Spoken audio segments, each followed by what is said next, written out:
Chapter 1. The Lonely Road. It was a night like any other, save for the silence.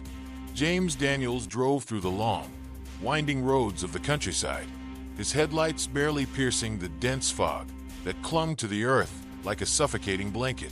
The night was unnaturally still. Not even the wind dared to stir the branches of the towering trees on either side of him. The road stretched endlessly before him, the gray asphalt curling into the distance like a vein in the cold, lifeless landscape. His car's engine hummed softly, the only sound breaking the oppressive stillness. He had been driving for hours, having taken a wrong turn somewhere in the winding maze of country roads. His destination was nowhere near, and his mind wandered aimlessly as fatigue crept over him. The creeping fog seemed to gnaw at the edges of his consciousness, each corner of the road shrouded in mystery, every curve a promise of something unknown. A flicker of movement in the rearview mirror caught his eye. A figure, tall, impossibly tall, standing at the side of the road. The figure was cloaked in dark, tattered garments, its face obscured by shadow.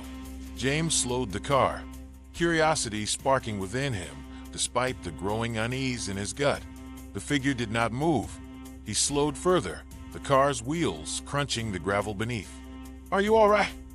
he called out, his voice trembling more than he cared to admit. The figure didn't answer. It didn't even acknowledge his presence. It simply stood there, unmoving, as if waiting for something only it could understand. James's heart pounded in his chest.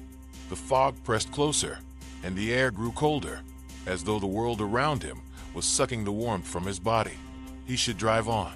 He knew that, but the inexplicable pull of curiosity kept him staring into the shadows where the figure stood.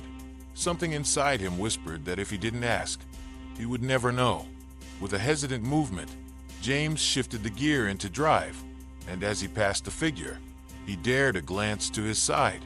The figure's head turned, just slightly, its eyes glowing faintly in the dark. James's breath caught